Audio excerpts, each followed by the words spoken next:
đã懂吗？对了，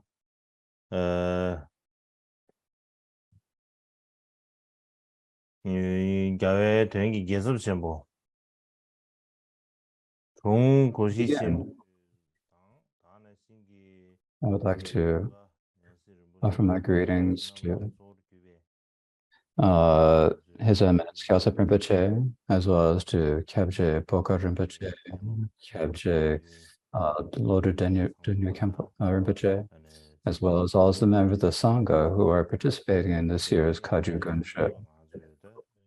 And at the same time,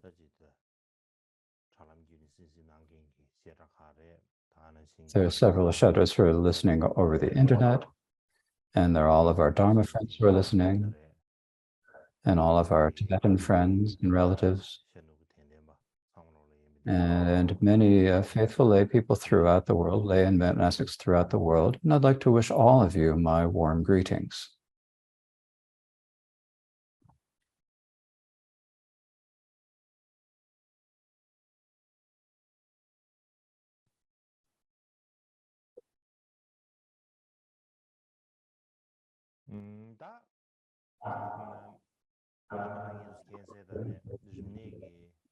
Now, as all of you know, because of the epidemic, it has been 2 years since we've been able to hear the Gunshu, and so now we're finally able to actually hold a Gunshu. So this year, in the 23rd Gunshu, there's really something that we should really celebrate and rejoice in. And this is that His Eminence Goshri Gyaltse Rinpoche has given the transition of the peerless Gampopa's collected works from an American lineage that has passed directly through the 16th Karmapa. And so he was kind enough to give this. And it is, I think, very, very fortunate for all of us. So I would like to take this opportunity to express on the behalf of all the teachers and students at the Kagyu my deepest thanks to Goshri Gyaltse Rinpoche. Now, starting from today, we will be discussing the 30 verses of the Mind Only, or you could say the 30 verses together. And so this is what we'll be discussing and studying.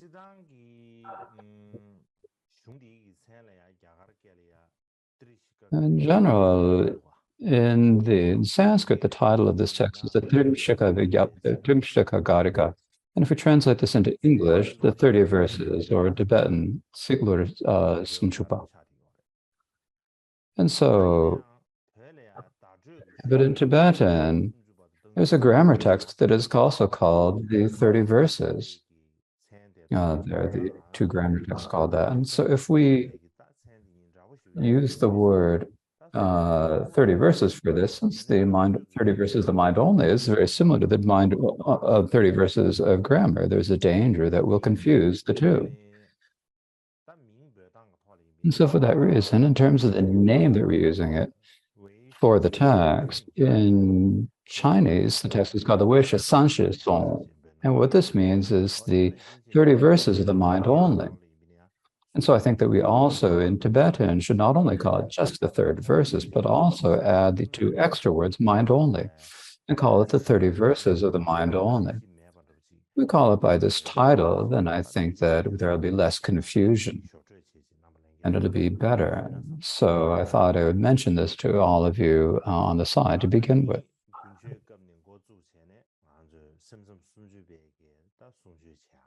Now, we began our teaching on the 30 verses of the mind only last year. Now, what we discussed last year was in general the importance of the mind-only philosophy, as well as the origins of the mind-only school. And likewise, we also described the history of its spread from India, China, Japan, and Tibet. So how it spread and was propagated in these regions. And likewise, in Tibetan, we have the Shentong Tao that also developed later. So there's that Shentong philosophy that developed, and so we spoke about the differences between that Shentong view and the mind-only views.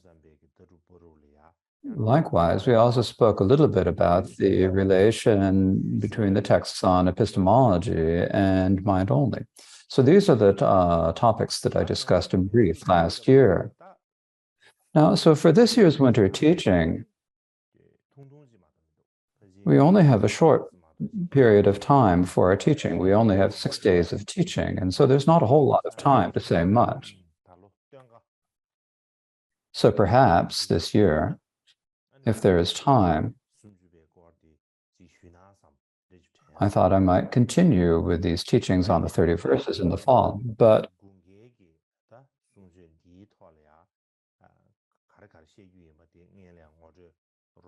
to begin with, I would like to begin with a brief introduction to the top of this year's winter teaching. I think that is the best.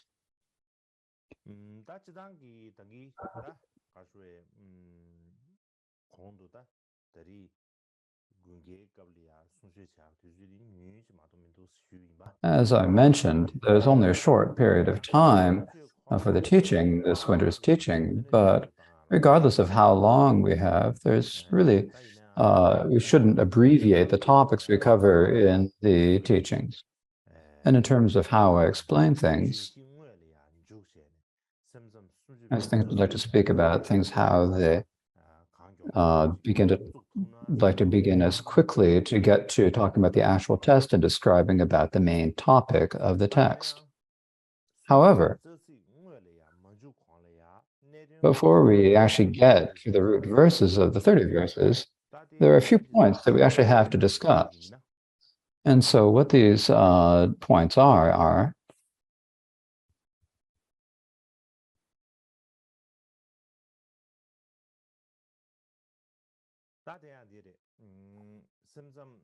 these are the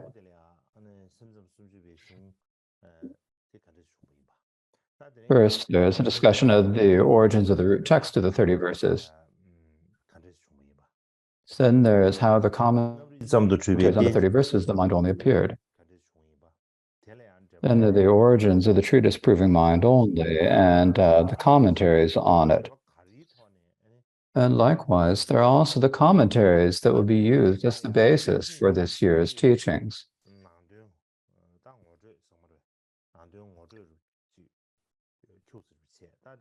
And I'd also like to give an introduction to the particular topics we will be discussing in this year's teaching, which is primarily to introduce the introduction to the explanation of the treatise proving mind only.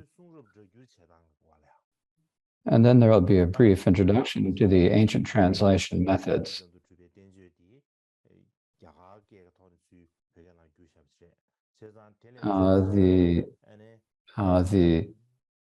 We'll speak about how when we translate this text into Tibetan, well, there's a question about how how the Chinese is translated from Sanskrit into Chinese. And I thought it'd be good to give a brief introduction of that. Likewise, I thought I would like to also give an introduction to the masters who wrote commentaries on the 30 verses. That is Kuiji, Ling Tai, and Shanzu. And following that, I would like to give I'll begin to speak about the actual introduction to Kuiji's explanation of the treatise proving mind only. So these are the main points that we were speaking about, given them in brief.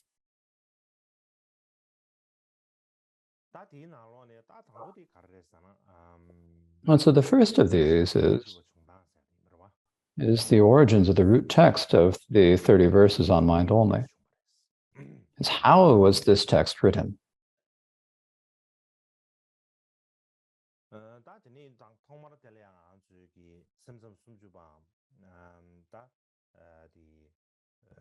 So first of all, I would like to speak in general about how the text of the 30 verses of the mind only was written and how the commentaries on it came about. So this text on the 30 verses of Mind Only is written by Vasubandhu. And so we often talk about Asanga, the brothers Asanga and Vasubandhu. So there's the elder brother Asanga, and then his younger brother Vasubandhu. Now, during his lifetime, Vasubandhu wrote many very influential works. Many of works are very well known. Now, among all of them, these 30 verses are the most profound in their meaning, the most broad, and they're also like the most essential and the greatest work that he wrote. And this also the last work that he wrote in his lifetime, as is talked about in the Chinese tradition.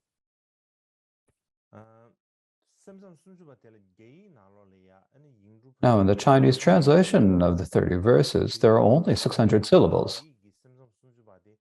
Now, in Tibetan, it's the 7-syllable lines, and so it's a little bit more than there would be than in Chinese. In Chinese, there are 5 syllables per line. In Tibetan, there are 7.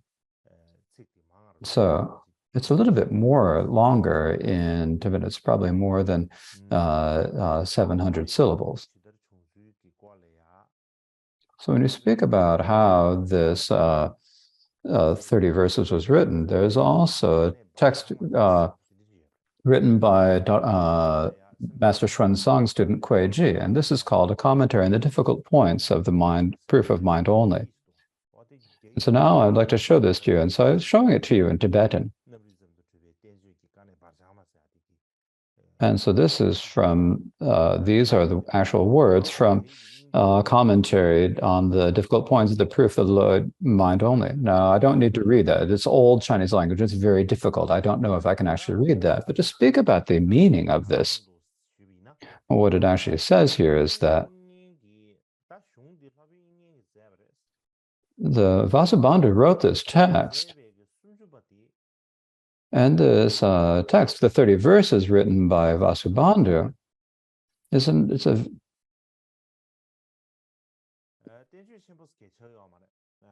not a large treatise. It's actually a very short treatise. It's not long. It's very short. There are only a few words. There are only 30 verses to it. However, within it, Master Vasubandhu very skillfully teaches the most profound, and like also the most secret points of the Mahayana. So they're all combined and compiled within this short text. And so each word and each syllable actually contains or summarizes infinite topics and meanings. But what's unfortunate is that Vasubandhu wrote these verses, but he did not have time to write a commentary on it before he went to the Tushita heaven. That is to say that he passed away and then was reborn in the Tushita heaven, where he's in the company of Maitreya. And so this is what is said, right? In any case, he passed away. Now, the intention and the thought of the 30 verses is very extensive and very vast. So it's extremely complicated, actually. And so for that reason, beginners or ordinary people who are studying it, if we just read the root text and don't have a clear commentary, then it's very difficult for us to understand the profound intent of this text and its profound meaning. And so for this reason, many later scholars in India gave explanations of the 30 verses and wrote many different commentaries on it.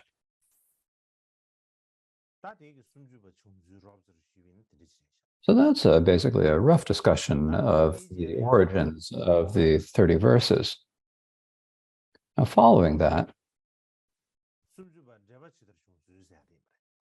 we'll be speaking about the origins of the commentaries on the mind only, on the 30 verses of the mind only.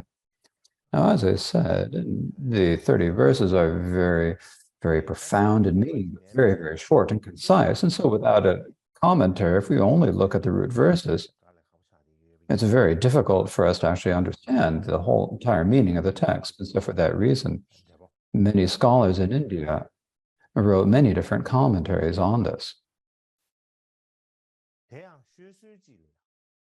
So there's one way of explaining it that says that during the early period in India, there were 18 authors who wrote the commentaries on the 30 verses in the early period. So they basically wrote 18 commentaries on this. And then later, there were another 16 authors who wrote commentaries on them. And if we combine these two, then there were 34 authors in total who wrote commentaries on the 30 verses of Mind Only. So this is one explanation. That's one way that it's told. Now, another tradition says that at that time, there were 28 authors who wrote commentaries. And so they also all wrote their own commentaries on the 30 verses. And so there are two different ways that it's described. One says that there were 34 authors. The other says that there were 28 authors. So there are these two different traditions.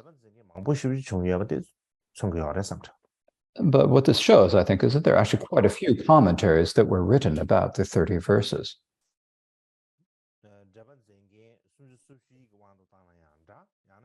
Well, whether you're saying that there are 34 commentaries or 28 commentaries, there were a lot of commentaries, but they were unable to teach the actual meaning of the 30 verses in its entirety.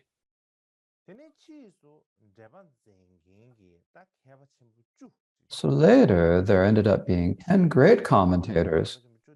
And so these 10 great scholars, and so these are not included in the ones that I mentioned later. These are later masters who appeared in the 10 great commentators who appeared later.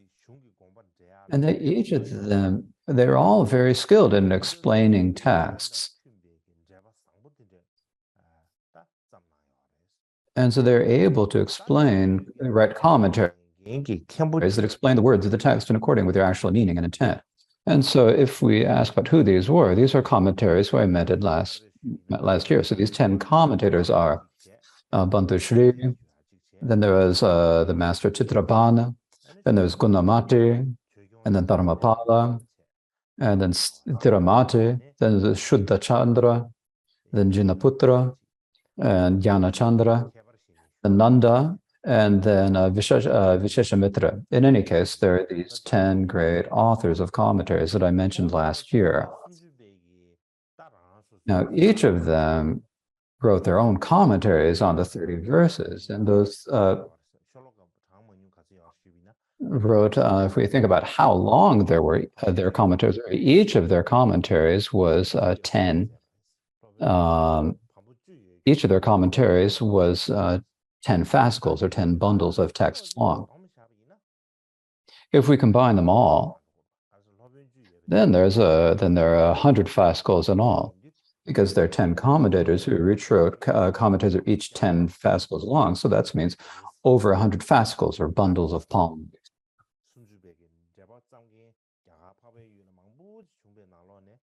So among all of the authors who wrote commentaries on the 30 verses in India, they were the most well-known were these 10 commentators.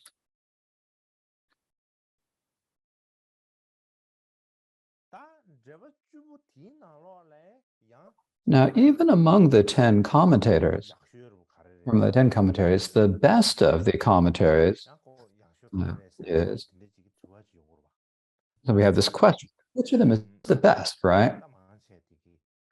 And so most people say that the commentary written by Dharmapala, Master Dharmapala, is the best. So if we speak a little bit about this,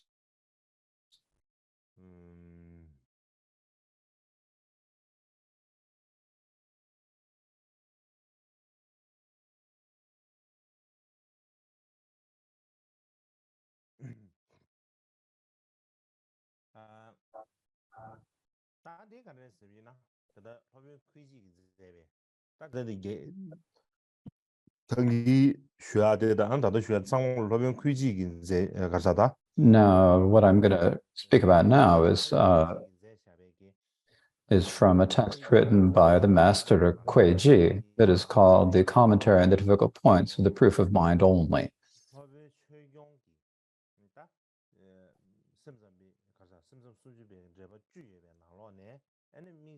And so this one explains why Dharmapala's commentary, among all the commentaries on the 30 verses, why this one.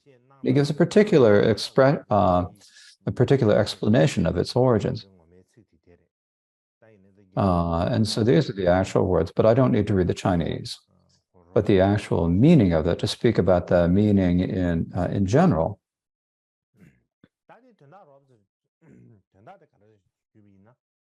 What this is saying is the Dharmapala and the other bodhisattvas or acharyas, the masters who wrote the commentaries, had read the 30 verses by Master Vasubandhu, and then each of them wrote their own commentary.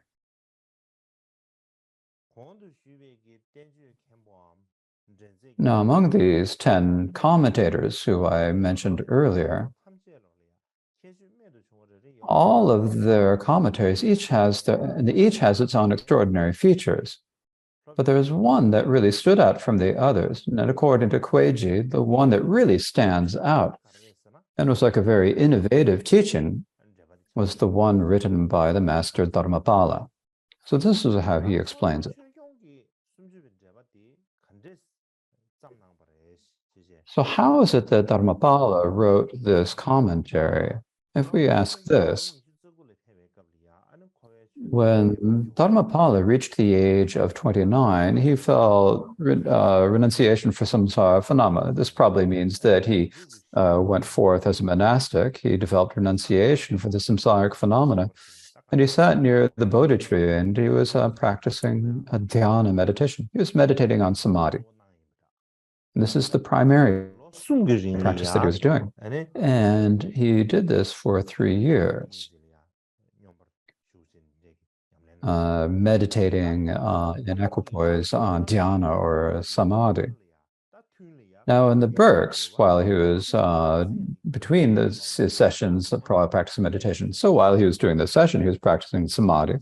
And then in the breaks between the sessions, he wrote this commentary on the 30 verses. So here at this point, Kuei-ji really elevates Dharmapala very highly and praises him greatly. And he speaks about how he's a really important figure and how he's such an excellent superior person. He gives a lot of praise of him, but I don't need to go into all of it in detail. So in brief, what Kuei-ji says is that when we look at this commentary by Dharmapala on the 30 verses of the mind only, whether we think in terms of the style and composition, or in the way of the terms of how he explains the nature, the manner of expressions, and his prajna. No matter what angle we look at in terms of either the composition or in terms of the topic, then this is actually a very difficult commentary to come by in the world. Each single word of the commentary actually can reverse clinging. And even if you only read half of a stanza, then it can actually reserve a dispute or a debate between different schools that had previously been in conflict with each other. And so for this reason, this commentary written by Acharya Dharmapala is superior to those that were written by 1,000 scholars, and is actually one of the 100 finest works that there are. Basically, he's praising Dharmapala's commentary very, very highly. But what is unfortunate that the commentary of Dharmapala itself is no longer extant. The actual text itself has been lost, and we cannot find it.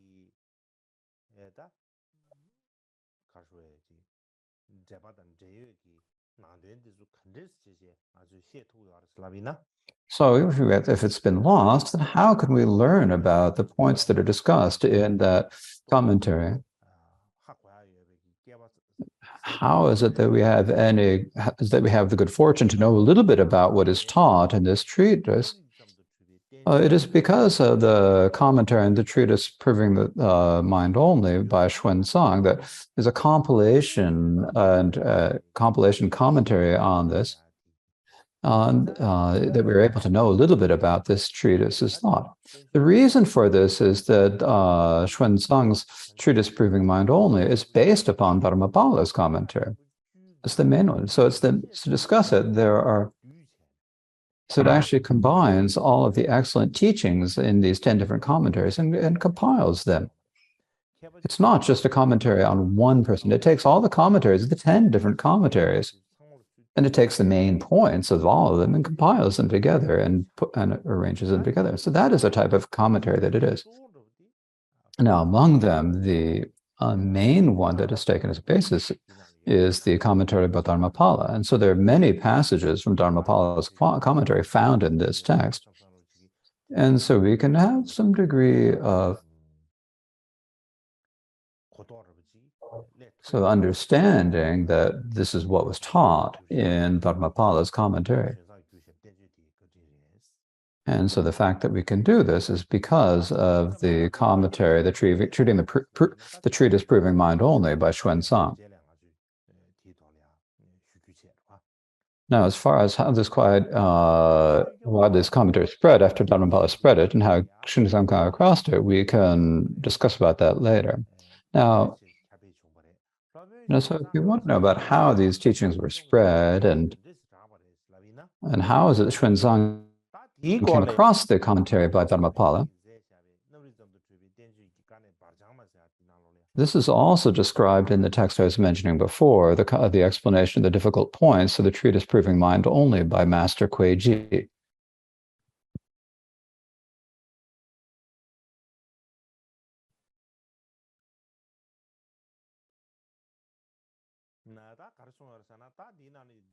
So what this says, so it's all in Chinese here, but these are the words from the treatise on the difficult points. But to explain it roughly, what it means, after Dharmapala had finished writing his commentary, there was a Buddhist layperson named Xuanjian. Now, this is a Chinese name, so it's probably a translation of the meaning of the Indian name, but we don't know what the actual name in Sanskrit was. Oh, when the meaning of the name is translated into Chinese, it is Xuanjian. So he was a layperson. This layperson who had the 5 precepts had a very great faith in the Dharma. And he was also extremely intelligent. And he had great knowledge. And so for these reasons, then Acharya Dharmapala entrusted this commentary, the manuscript of the commentary, to this layperson. He said, please keep this.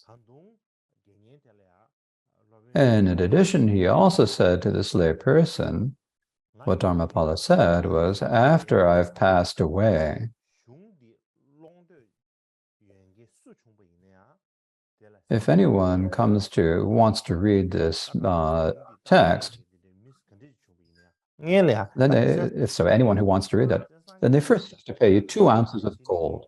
If they can give you 2 ounces of gold, then only then should you let them read the text. And so this is what he told him. Now, one day, if there happens to be some sort of person who has really superior intelligence, then just give the commentary to them. So this is like his will or his testament that he left. And then not long after he left that, then Dharmapala himself passed away. So Dharmapala seemed to have passed away when he was rather young. And so when he was in his 20s, or maybe not, when he was in his 30s, he passed away when he was very young. There is that discussion, right?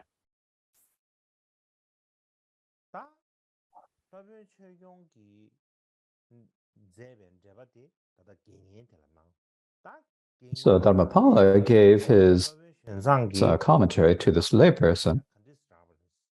So how is it that Xuanzang got his hands on this commentary? Well, that time actually was the same period as when Xuanzang was traveling to India. He was in a pilgrimage. Well, he was not just a pilgrimage, he was also doing a lot of study. So he was studying and also going on pilgrimage. And because of this, when Xuanzang's records of his travels to the Western region, he spoke about the sacred sites in India. And this is actually a very particular feature that if Xuanzang hadn't written his discussion of his travels to the West, then it would have been very difficult for us to identify the different areas, sacred sites in India. So this is a topic we could discuss later when we speak about the life of Xuanzang, but we don't need to speak much about it now. In any case, actually, probably it's best to take our 20-minute break here. So we'll take a 20-minute break now. 那等於講你啊，特別缺氧嘅，甚至別嘅，對吧？佢哋情況是這樣的。Now, I was just speaking about how the Acharya Dharmapala had written an excellent commentary, a superior commentary on the 30 verses of the mind only, and how he gave it to a layperson who lived nearby him to keep.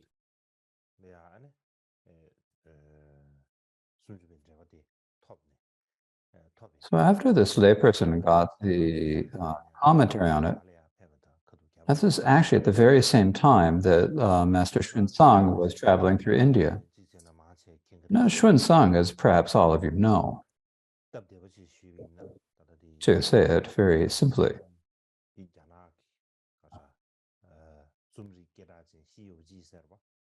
there are said to be 4 great authors in India, the 4. And there's the story of the great records of the travels to the Western land, which talks about the master and the monkey and so forth. And one of them was Tang Xuanzang. So this is him. So he is the one. Now, of course, the story about the monkey and the pig is just a story, but the character. So Tang Xuanzang himself.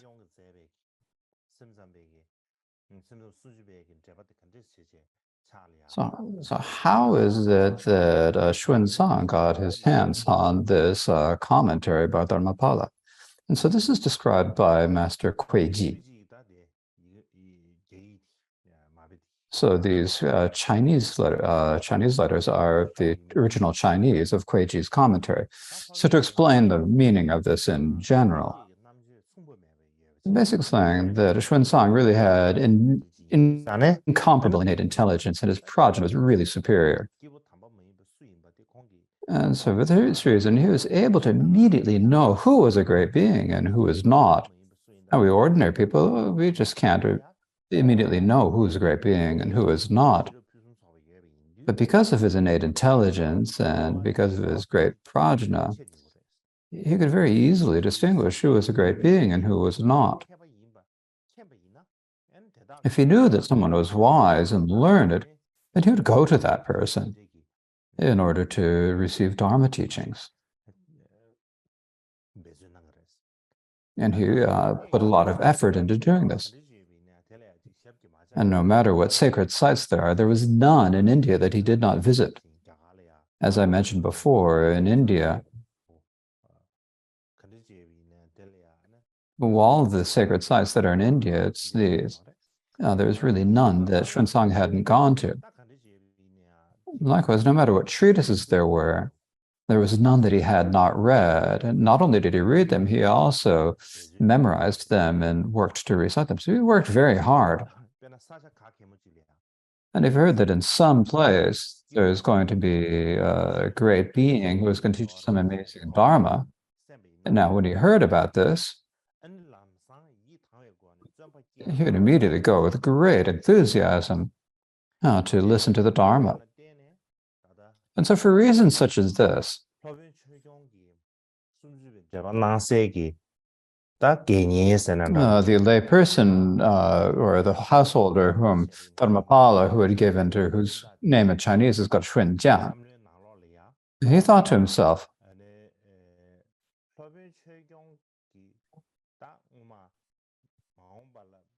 so Dharmapala had said that if some person with really superior intelligence comes, I should give the commentary to him. This is the testament that he left with me. And so he thought that this Xuanzang was really someone who has incomparable intelligence, and his very superior progeny heard this. And so he thought that he must have been the person that Dharmapala met. And so he gave Xuanzang and Dharmapala's commentary on the 30 verses, as well as his commentary on Vasubandhu's 5 aggregates, the Panchaskandaka. And so he gave these commentaries to Xuanzang. Now, as Xuanzang read these treatises, he felt it like exactly the same as seeing Dharmapala in person. This feeling that he was actually hearing the words.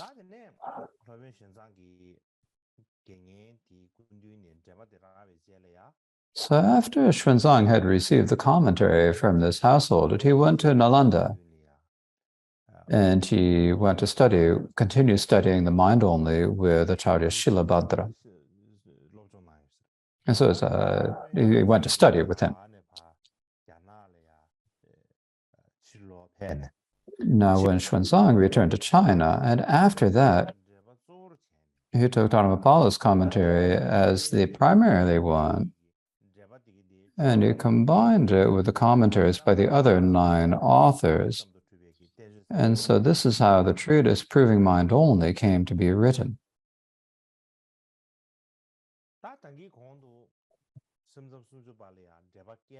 Now, as I mentioned before, there were 10 famous, well-known commentaries on the 30 verses. Of course, there are many. It's not only 10. There were many different commentaries, but the ones that were well-known in India at that time, there were 10.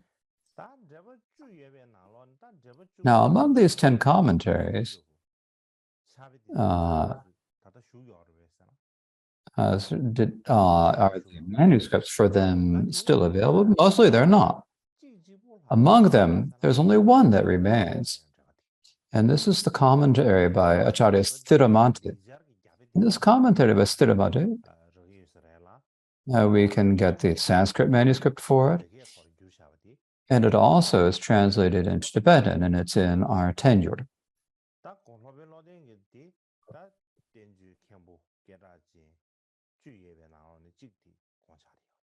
So he's Sthiramati, or Master Sthiramati, is one of these 10 great commentaries. But the other commentaries, we basically don't have them. They probably are lost. But what's fortunate is Xuanzang is treatise Proving the Mind Only. He translated them all for this, and this is still there. It's still extant. And because that is still extant, we can understand quite about what the time was like when these 10 commentaries were written. And so for many such reasons, this treatise by Xuanzang called the Treatise Proving Mind Only, as if we're not even exaggerating, an actual fact, if we're thinking about this is like, if we think this is like a text from the time when Mind Only in India was at its zenith, we can say that. It is permissible to say that. Not only that, this treatise Proving the Mind Only is among all the different commentaries on the 30 verses we have. It is the most important, it is the most complete, and it is the most authoritative. And so we can fairly say this fairly.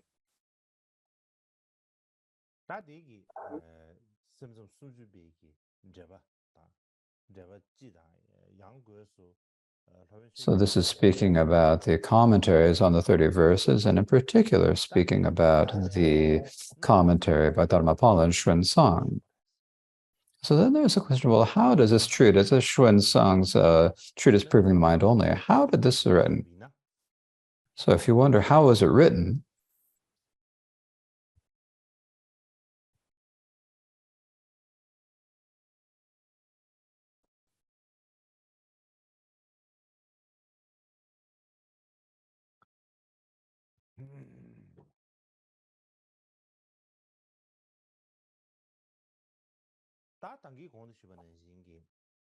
Now, as I was just saying, this a treatise proving the mind only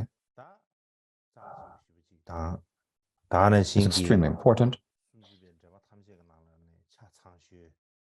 and is the most complete of all the commentaries on the mind only, or on the 30 verses, and I think we can safely recognize it as that. And so for that reason, so the main topic or the main basis for our discussion in this teaching on the 30 verses is this treatise proving mind only by Xuanzang.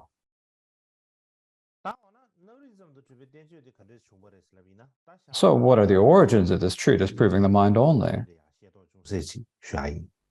So I think I'd like to speak next about a few points about the things that we need to understand about the origins of this text. Now, when this treatise, Proving the Mind Only, was translated from Sanskrit, so when was it translated? We want to understand that. Master Kuei-ji's commenters do not say specifically when it does not specifically say as to the time that it was, the dates of its translating. But there is a Kaiyuan catalog of Buddhist works. So it's an old index or catalog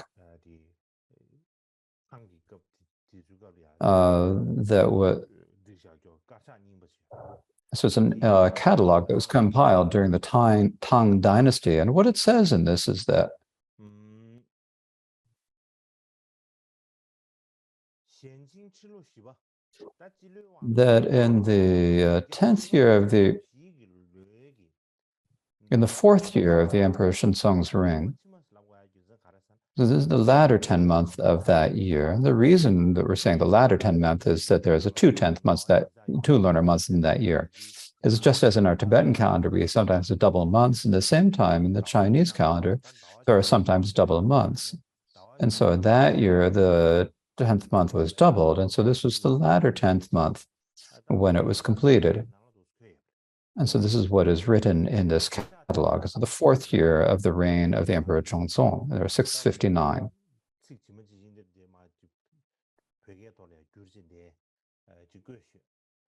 Now I've given it I've given a translation in Tibetan of what it says here. It says proving mind only, 10 fascicles. And this is Nede Lu, so it's basically this is the name of a different one. This is also mentioned in that. And so this text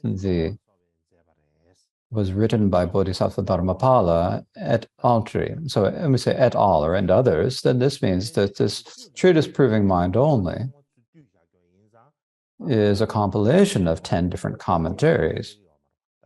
So it's not just a single author, there are 10 authors. And so for that reason, that's why it says Dharmapala et al. Or and others. So in the latter 10th month of the 4th year of Zhongzong's reign, the Light of Cloud Temple at Yuhua Monastery. And so the name of this place was the Light of Cloud Temple. And the script was Da Cheng Ji. If you translate this into, if you translate it to English, this is Mahayana, is what it means. This is the name, another name for Kuei-ji.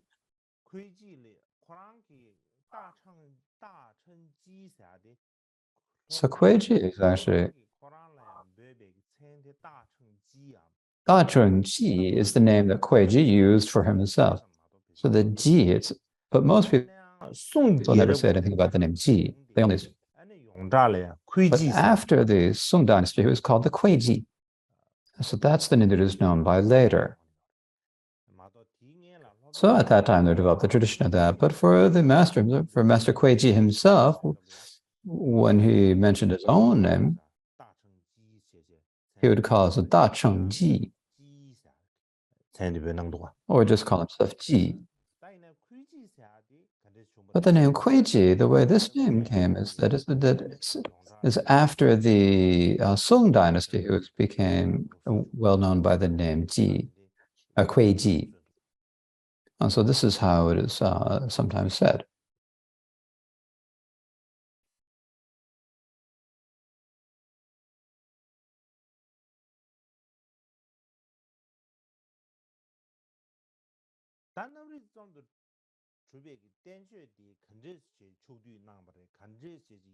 So now, if we wonder out how was it this treatise proving the mind only was compiled and translating? So Kuo-ji wrote about this in his commentary, The Difficult Points on the Treatise Proving Mind Only. And if I give you the actual words, these are the actual Chinese words. Now, I don't need to read them all, of course. So I don't need to read them. But the basic meaning of them, I think it's best to speak about the basic meaning of them.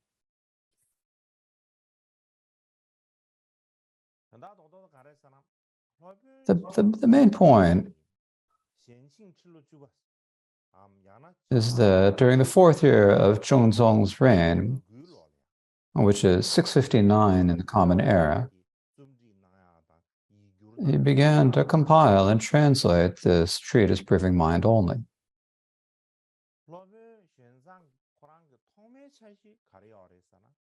Now, Master Xuanzang's own initial plan was to translate all of the commentaries by all of the 10 authors and to translate all of them into Chinese. So he wanted to translate all 10 treatises into Chinese. And so this was his plan. And at that point, he was the primary translator, but he also had helpers. And his helpers, there were 4 people who helped him. One is named Shen Fang, and his primary function was to edit it for style and to make the words nicer. And there's a Jia Xiang, he was another scholar, and he was the scribe. And there's Pu Guang was the proofreader. That was his responsibility. And at that point, Kuei-ji's main responsibility was to check whether the meaning of the translation was correct or not.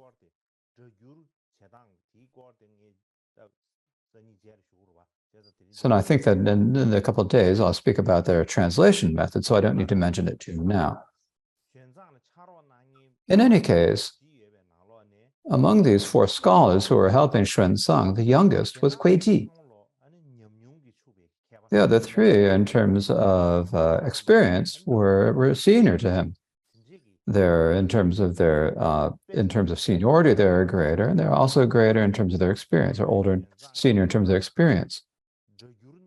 For example, among these 4, when Xuanzang was first beginning to translation work, the first one scholar to participate in that was Shen Fang.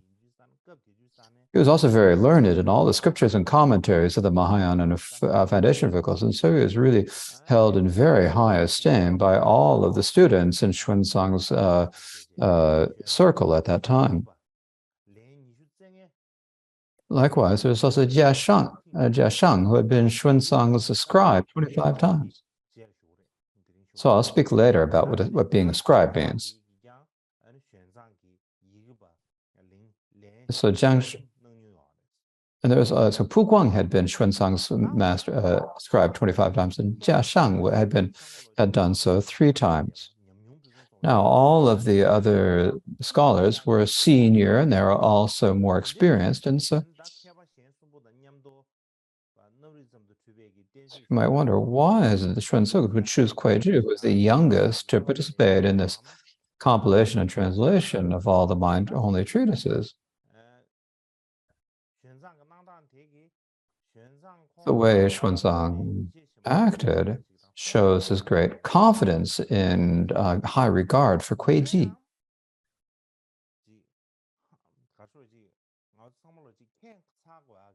But something that we should actually kind of be like surprised about or amazed about is that Kuei-ji began to work on this important translation project. He had very important work. And once he began, it was only a few days after that he asked if he could resign. He said, I can't do this work, he said. He said to Xuanzang, I can't participate in this. Please allow me to resign. When Kuei-jin was asking to resign, Xuanzang was like really surprised. He thought, this is strange. And so he said, why do you want to resign? And he asked him many times. And after he asked him several times, only then, when they spoke about it, what he understood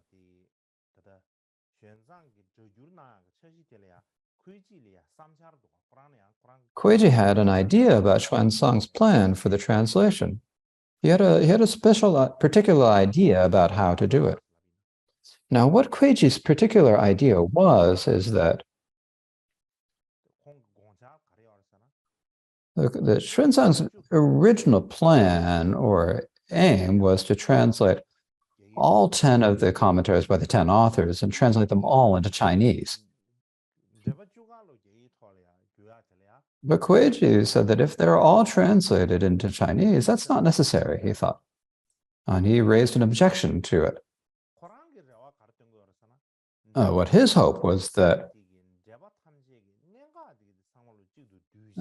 they could combine all the main points of all 10 authors' works into one and make a single treatise, a single work.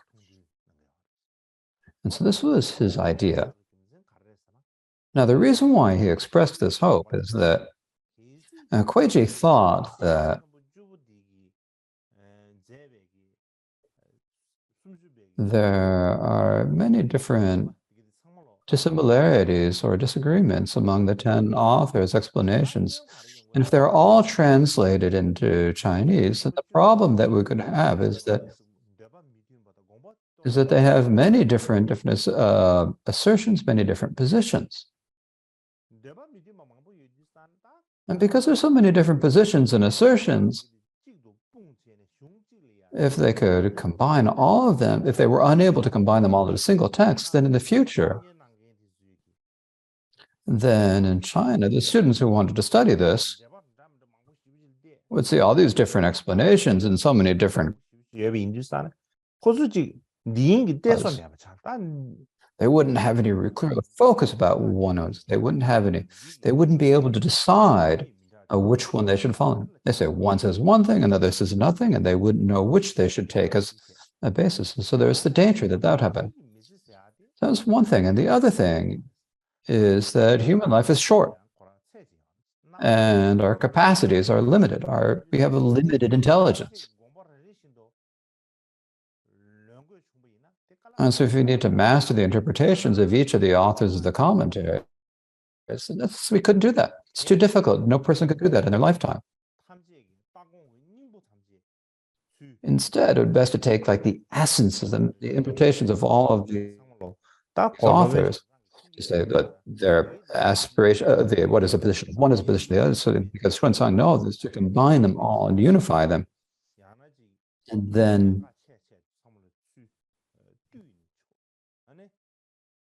take all of the good parts of all of them and bring them together, compile them together, so that there could be a single authoritative text for Chinese students. And so this is what the request that he made to Xuanzang. And when Xuanzang thought about the request that Kuei-ji's request, he thought about this quite a bit. And so he thought about it for a long time, thinking, no, it wouldn't be right to do that. But then after he thought about it for a while, then he began to think, well, actually, this Kuei-ji's idea is a good idea, and he accepted the idea.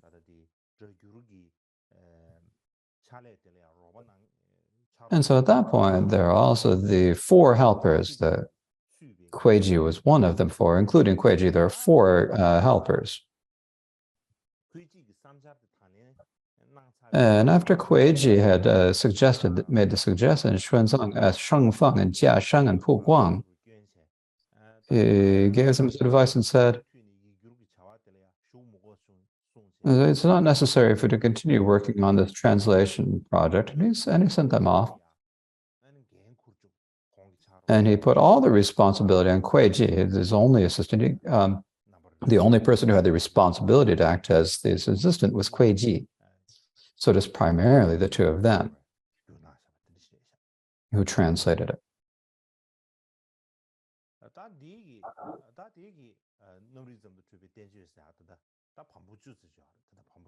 So this is how the treatise proving mind only, which is 10 fascicles or 10 bundles of palm leaves long, or 10 bundles.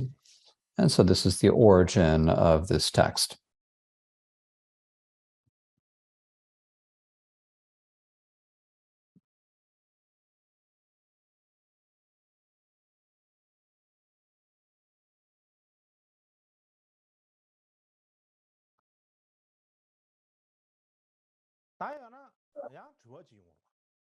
So now there's another question that comes up.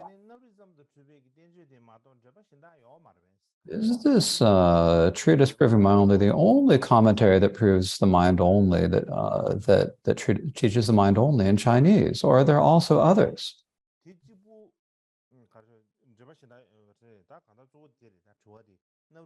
This is the main question. Is this treatise proving mind the only extant commentary on the 30 verses in Chinese, or are there other commentaries on the 30 verses or not? So it's as I explained above. In ancient India, there were many commentaries on the 30 verses, but there are a few that could. There are only a few that remain. Most of them have been lost. And so for that reason, the extant commentaries on the 30 verses, we can really only count them only 5. We can count them all on the fingers of one hand. They're extremely rare. There's very few of them.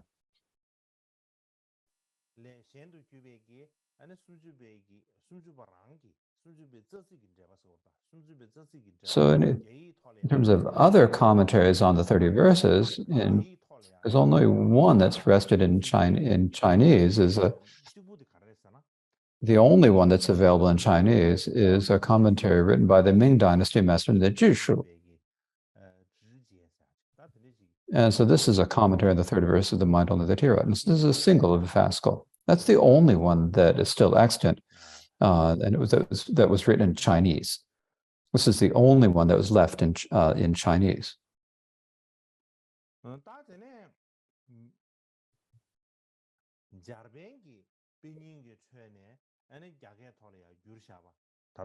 Now, there are also some old Japanese texts, and then what we can say in that.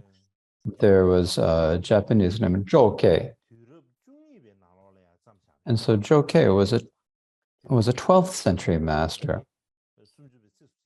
And he wrote a commentary on the 30 verses. And so this also is a commentary, but this commentary is extremely short. Aside from that, there are also 2 other outlines of or summaries of the 30 verses by 2 Japanese writers. One is written by Hiroshi Shuichi. This is one, and the other was written by Sakai Dai. So this is another commentary. So these 2 summaries were outlines of the text. Now, among modern Japanese texts, there is also one by the Japanese scholar Inoue Genshin called Teaching on the 30 Verses of the Mind Only.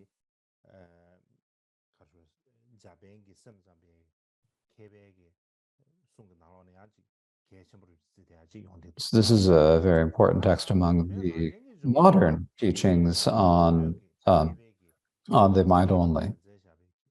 Now, if we think about it in terms of Tibetan, the commentaries written on the 30 verses in Tibetan, there are only a few that are written in Tibetan. The only ones I've seen are there are probably some that I have not read. I'm sure there are. But is one that was written by the 15th century master Pancha Shakya Shumrita. So this is called the differentiating the main points of the 30 verses.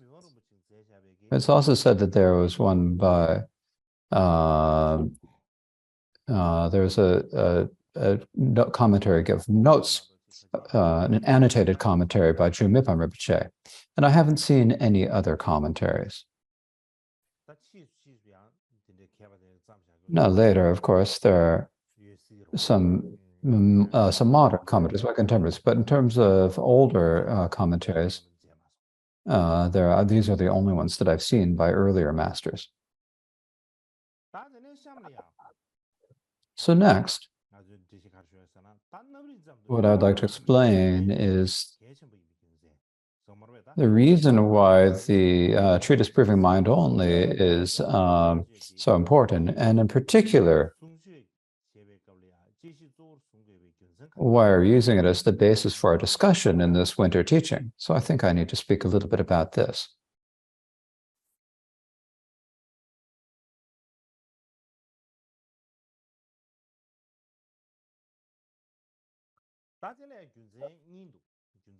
So here there are two different reasons. Now the first reason is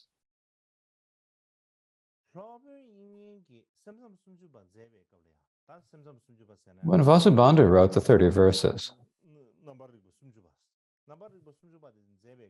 you can call it the 30 verses or the 30 verses on awareness. His words are very simple. And so in these very simple verses, he gave a presentation of the mind-only philosophy, which is extremely complicated, as I have said before.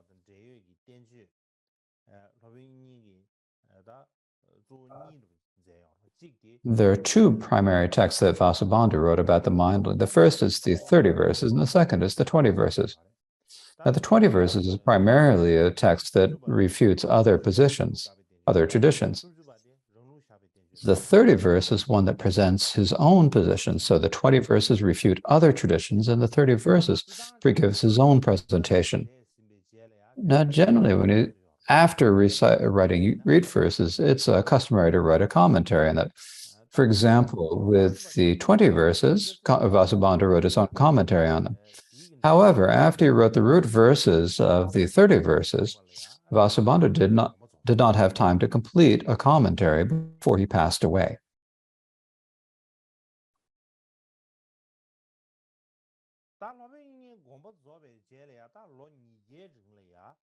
No, so then about 200 years after Vasubandhu's passing away, it was recognized as like the main focus of study in Indian Buddhism, and there are many different commentaries written about it. As I mentioned above, in one tradition they say that there are 34 authors, another way of explanation said that there are 28 authors. In brief, quite a few masters had written commentaries on the 30 verses. Unfortunately, even though so many commentaries were written, we can't read them now. The only one that we can recite that is written in Sanskrit, if we think about it in Sanskrit, or it's in Tibetan, the only one that we can read in Tibetan is the one by Stiramati. And then there is also a sub-commentary on it by Vinitadeva. So these are the only two Sanskrit commentaries on the 30 verses that we have in Tibetan. Now, in Chinese, there's basically none other than the treatise proving the mind only. And so for this reason, there's very few commentaries on the 30 verses themselves. And the ones that we have are mostly very short. And so for that reason, it's difficult for us to understand the full meaning of the 30 verses from these commentaries and from the words of the root themselves.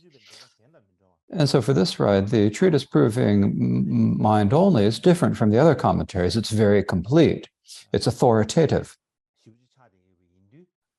And because it is so complete and authoritative, this treatise proving the mind only is indispensable if you want to study the philosophy or the meaning of the 30 verses. Now, the second reason is that the main aim for our winter teachings is to study the 30 verses of the mind only, as I said.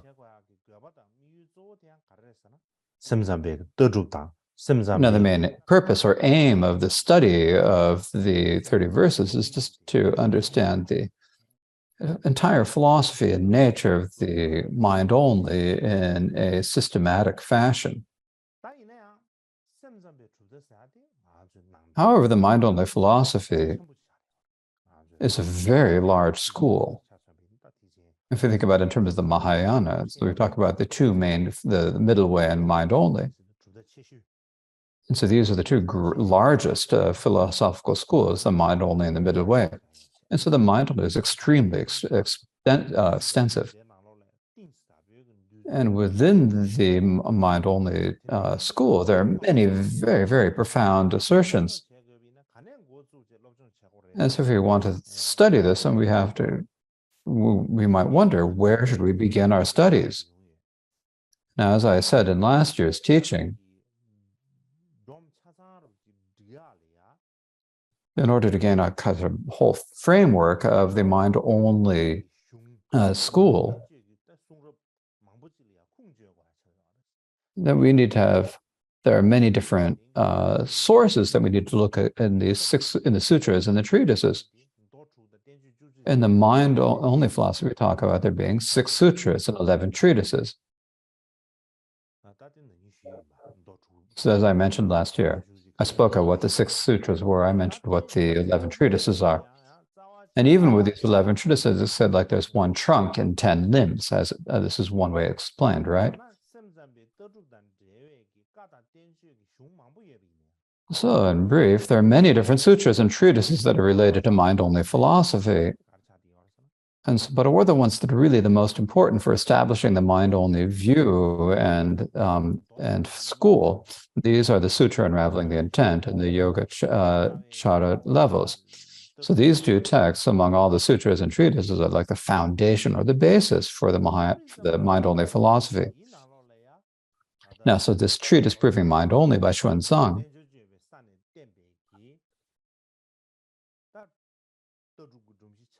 gives a complete framework for these 2 texts, the Sutra Unraveling the Intent and the Yoga Chara levels. This is taught within this treatise, the treatise Proving Mind Only. So if we think we want to study the mind-only philosophy in a complete and systematic manner, there's really no choice but to study Xuanzang's translation and compilation of the treatise Proving Mind Only. There's no other way to do it.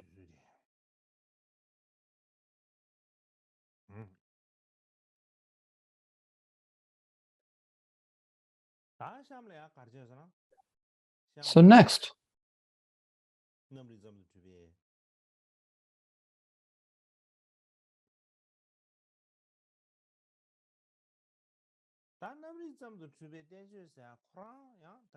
we're going to talk about the treatise Proving Mind Only. It's actually a Sanskrit text because it's a compilation of Sanskrit authors. It's not the commentary by a single author, but it's a compilation taking all the good points and compiling them all, and that's great. But in actuality, it's a Chinese, it's a Sanskrit commentary. So like when we have like in Tibetan, when we have a Sanskrit commentary, then we also have Tibetan commentaries. If we look at the Indian commentary only, it's hard for us to understand. So we need Tibetan commentaries. Similarly in Chinese, there's this Sanskrit treatise or this Indian treatise Proving the Mind Only, and so there have to be some Chinese commentaries too. And so during the Tang Dynasty, there was beginning with Master Kuei-ji, and then masters and later. There are many commentaries, you could say sub-commentaries, explanations of it. In any case, the treatise Proving Mind Only, this is a commentary, and then there are commentaries on that, or sub-commentaries. These are what we call sub-commentaries. Sometimes we use the explanation of the commentary. And so there are many such commentaries. Now, the most among all of these is The explanation of the treatise proving mind only. So who was this written by? It was written by Master Kuei-ji. Now it's 10 fascicles or 10 bundles.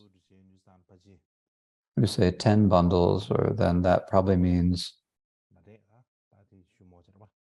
maybe I don't need to measure that. It's 10 fascicles. It was written by Kuei-ji. Now, after Kuei-ji wrote his explanation of the treatise proving mind only, it became a very important text. And in China, it became like the basic textbook for the study of the mind only in China. So that was the basic textbook. So it was the explanation of the treatise proving the mind only. Because the treatise proving mind only itself is an Indian commentary, so it needs an explanation. Like in Tibetan, we have the Tibetan commentaries.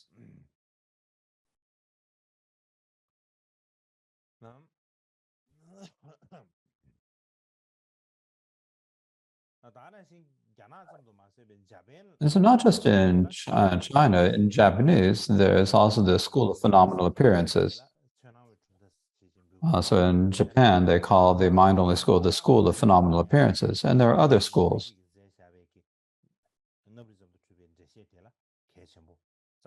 And they all consider the explanation of the treatise proving mind only by Kuei-ji to be very important.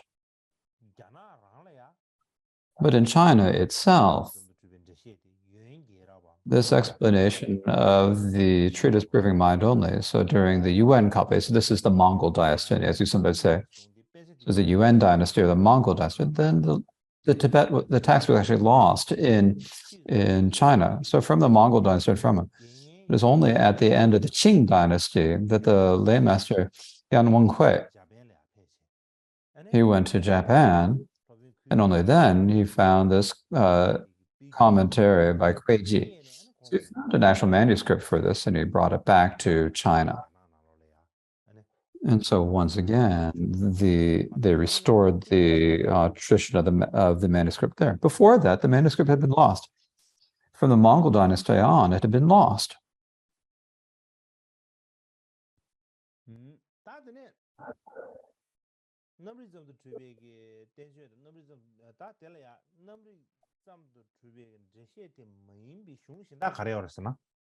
So now, what other commentaries beside this explanation of the treatise proving mind only?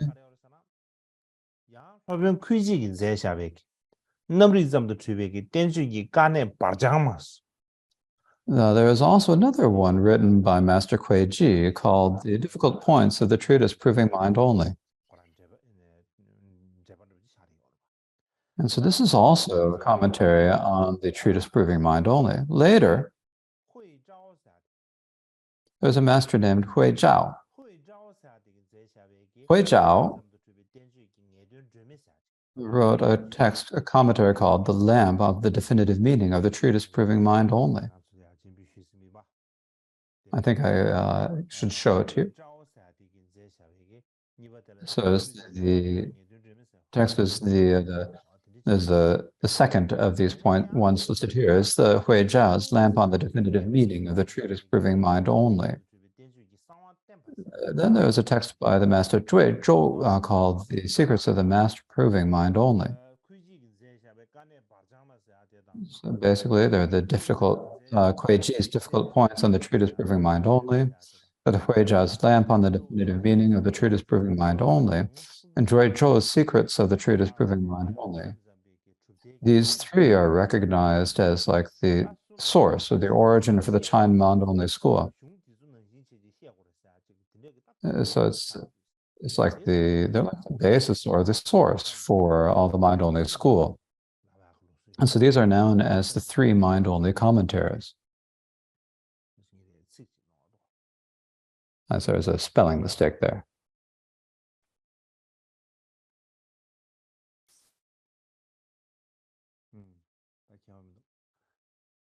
That's no problem.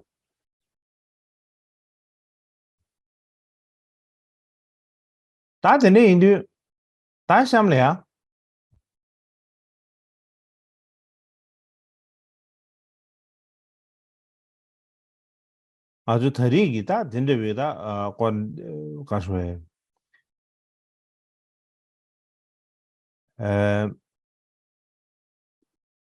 너리즘도 주베기 덴지 코란라야다 제바 이제 So these are the commentaries on the treatise Proving Mind Only. There are several of them.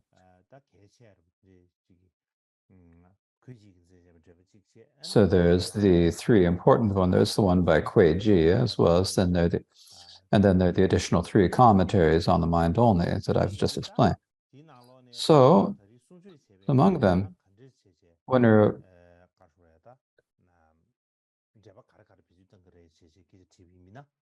if you're wondering what commentaries are you using for the basis of the discussion in this teaching this year, and fundamentally the topic is the 30 verses of the mind only. The 30 verses are the main topic, but the main commentaries that we use is the treatise Proving Mind Only. And so what other commentaries we can cite? There's the Master Kuei Ji's explanation of the treatise Proving Mind Only. And in addition, there are also the three commentaries on the mind only that I just mentioned before, the three important texts that I just mentioned. So I'll take some of the main points from these. So in addition to these,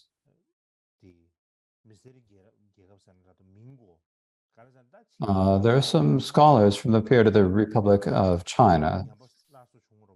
It's because at the end of the Qing dynasty, they revived the tradition of the texts. And so during the period of the Republic of China, so it was only then that they began to have time to study it. That's when they actually began to study these. So at that time, many scholars at that time wrote many commentaries on the mind-only texts.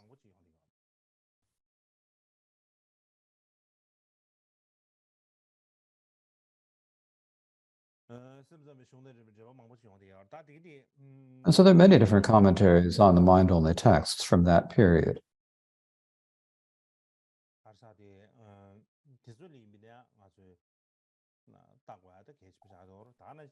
And it is also important for us to look at these as well. And likewise, there are also commentaries in colloquial language by modern scholars as well.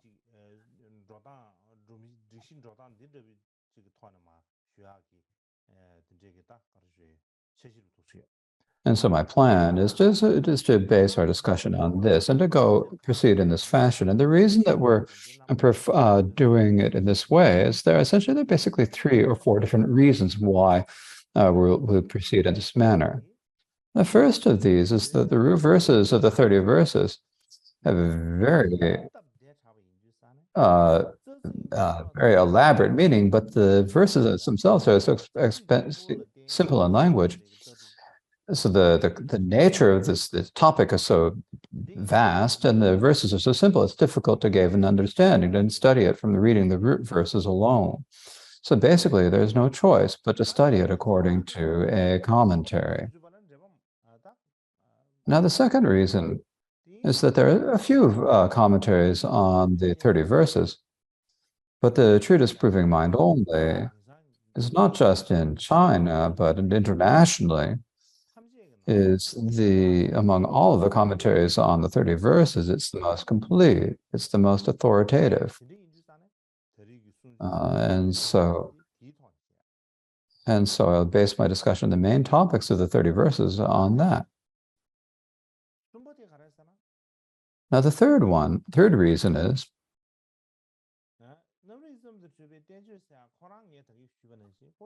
the treatise Proving Mind Only itself it's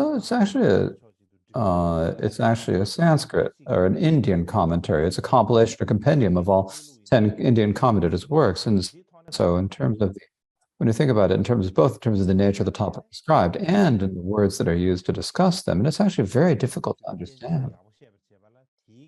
So in order to understand this treatise Proving Mind Only itself, we also need to look at many sub-commentaries on this and later commentaries. And so the most important of these is Kuei Ji's explanation of the treatise Proving Mind Only. There's no choice but to look at that. And as I mentioned, there are the other commentaries on the mind only, the 3 commentaries on the mind only that I mentioned before. So I'll add them in. And there's also no choice but to look at the commentaries in colloquial language. And the reason for that is that the old commentaries written in Chinese are in ancient Chinese. They're in classical Chinese. You have to have a very high level of Chinese to understand this. And for someone like me to understand, it's very difficult. And so if we look at the explanation of these texts in the modern colloquial language, then it's much easier for us to understand them. So there's no choice but to look at those also. So in brief, as I mentioned before,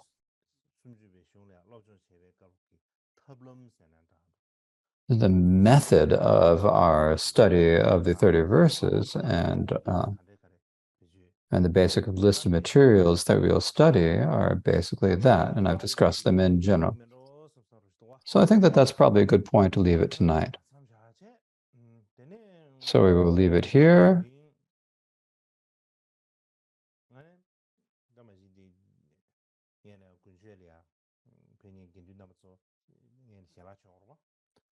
So now it's actually supper time for the monks who are in the for the Gunshe monks. And this year we're doing the 5-deity Avya practice.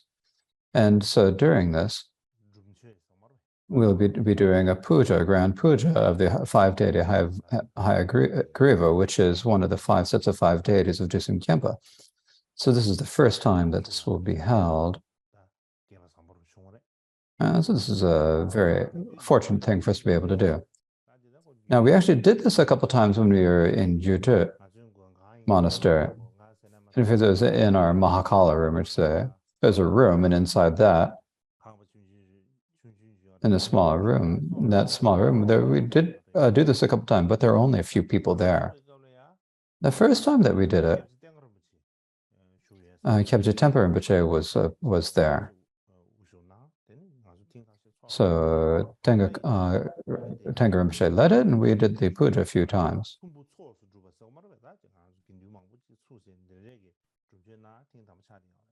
But this will be the first time that we have gathered many Sangha members together and do this. So the 5 cities, the 5 sets of 5 deities of Dusum Khyentse, these are very important deities for us Karma Kamsam. And so to once again to be able to practice this and establish it again is this something that's actually very fortunate for us.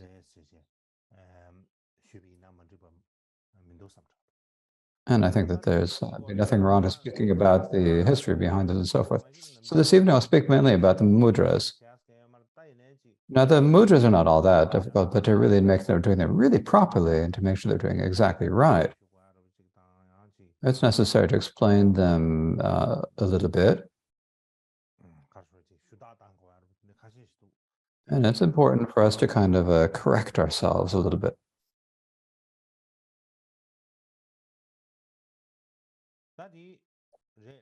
Digi chage di gordi. Dadi Facebook da YouTube da dizinal mapse Zoom gnalo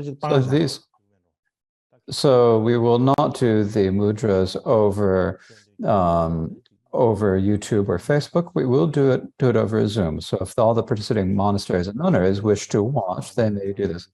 So that it's not only the people who are coming to the Gunshe themselves, but anyone they can do. The time will be at 8 p.m. Indian time. So now please recite the dedication prayers.